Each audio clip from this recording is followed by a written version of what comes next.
Do you think that race plays a part in wealth distribution, or either a mindset that you can't Today? or cannot? Yeah. No. You don't? No, I don't. I don't. You and I, we're proof. Why would race have anything to do with it? Put your mind to what you want to do and go for that. It's kind of like religion to me.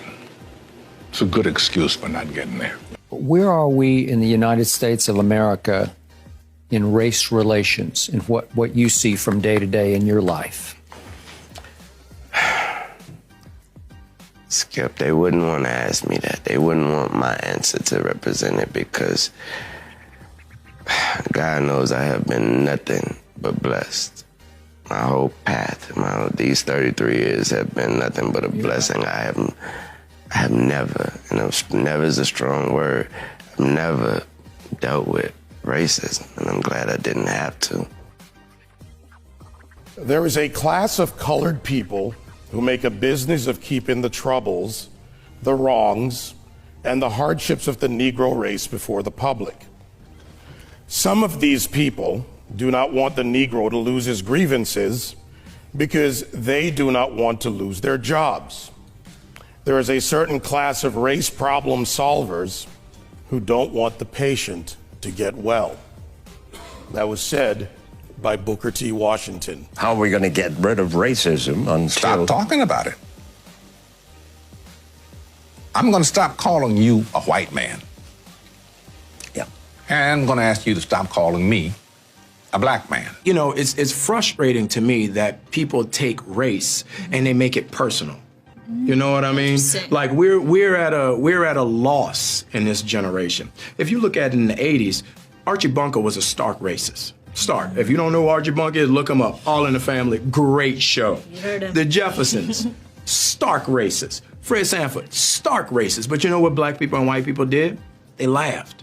You watch 48 Hours with Eddie Murphy and Nick Nolte. Both of them hated each other because he was black and because he was white. You know what they did? They laughed. But I asked you what the racial breakdown was of your audience. Do you remember this? You told me the only black face you could see in the whole audience was your makeup artist. I believe that's what you said, and she was in the front row, right? A lot of white kids love rap. Yes. Explain that. What does that say to you? What's the message of it? What's the bigger picture of it?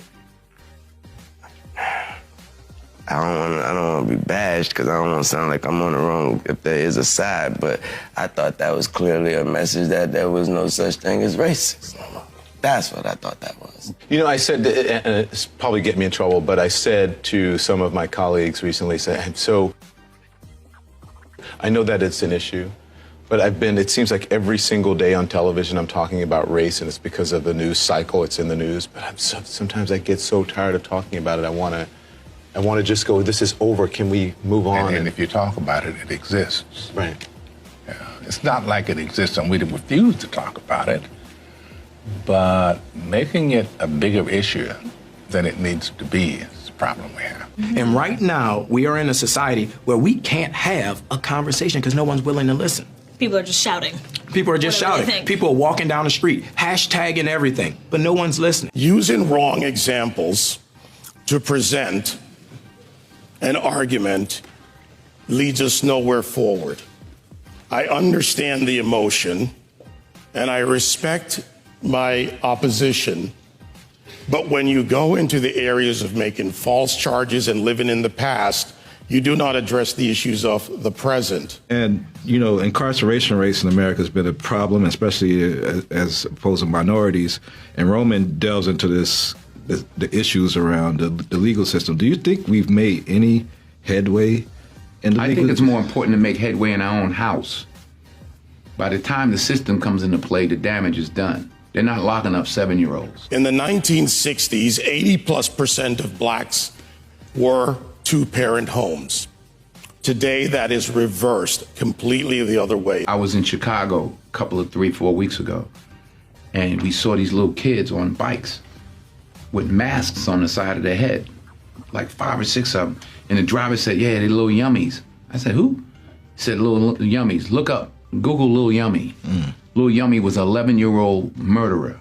Wow. And you look at his picture, you'll see the headshot of him, and he's like this. And he got murdered at 11 by a 14-year-old. Wow. who's doing life now, and a 16-year-old. That makes no sense. You blame the system?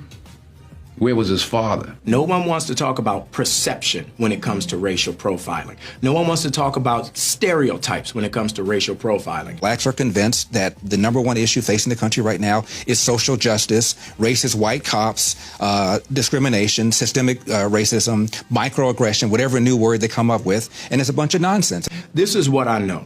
I'm a certified scuba diver.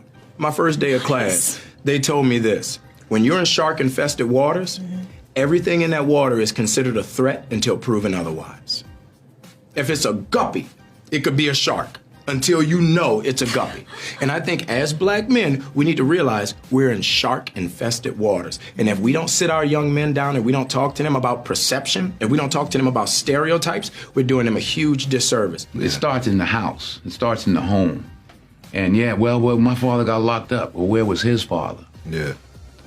You know, like I did talk about my 3 closest friends, and they did, 15 to 25, one did 28, this and that. I was the only one of the 3 that had a father in my life, even though my parents were together. But I still had a father who was a gentle man and a good example, and they didn't.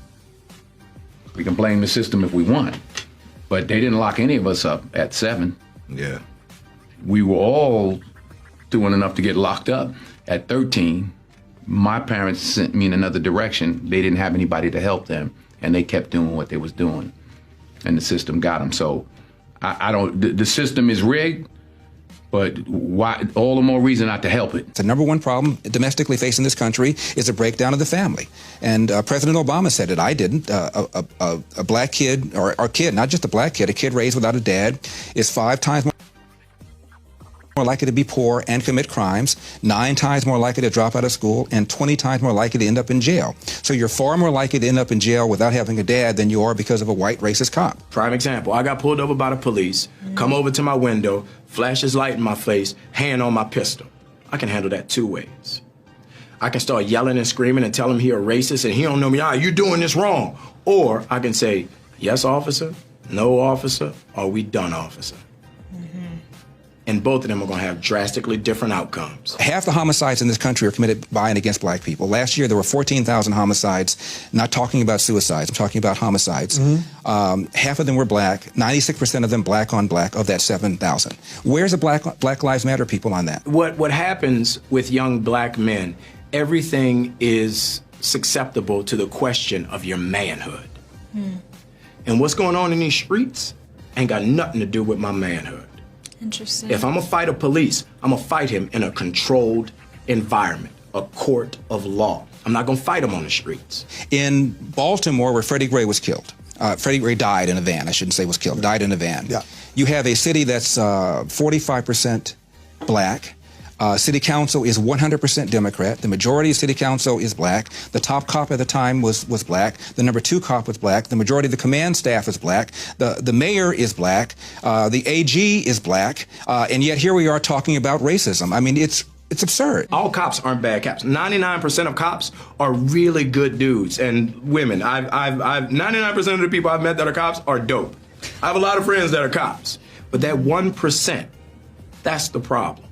And you want to give yourself every opportunity not to end up a statistic. 965 people were shot by cops last year and killed. 4% of them were white cops shooting unarmed blacks.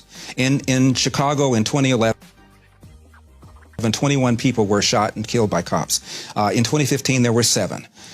In Chicago, which is a third black, a third white, and a third Hispanic, 70% of the homicides are black on black. About 40 per month, almost 500 per year last year in Chicago, and 75% of them are unsolved. Where is the Black Lives Matter on that? The idea that a racist white cop and shooting unarmed black people is a peril to black people is BS. Black History Month, you find Ridiculous.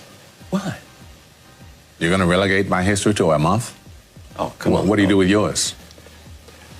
Which month is White History Month? No, well, come on, tell me. Well, I'm Jewish.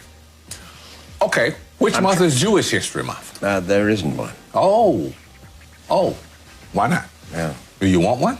No. I don't either. I don't want a Black History Month. Black history is American history. Abraham Lincoln, as my colleague said, fought a war to preserve the Union. That republic allowed for the people of the United States, under our Constitution, to amend it, therefore removing slavery, and then moving forward to the Voting and Civil Rights Act, and also the suffrage movement for women. At the same time, and you would say it as strong as anyone, it's no excuse for them bombing and destroying your own neighborhood. And burning down wherever it's happened. Burning down storefronts and stores that people with mobs is how they get turned into that. Yeah. What's to be gained? You know, you stop for one split second to think. Burning and looting doesn't help you in any way. I understand y'all upset, but like it was already said, I doubt y'all and y'all half as upset as I am. So if I'm not over here wilding out, if I'm not over here blowing up stuff, if I'm not over here messing up my community, then what are y'all doing? I will always continue to say that riots are socially destructive and self-defeating. I'm still convinced that non-violence is the most potent weapon available to oppress people in their struggle for freedom and justice. I feel that violence will only create more social problems than they will solve. Let's switch it up, y'all. Let's switch it up. Amen. Do this peacefully, please. My brother moved here from Houston, and I used to talk to him on the phone. He loved it here. He started driving truck. He was good. So I highly doubt. I know he would not want y'all to be doing this. So I will continue to condemn riots and continue to say to my brothers and sisters that this is not the way. Continue to affirm that there is another way.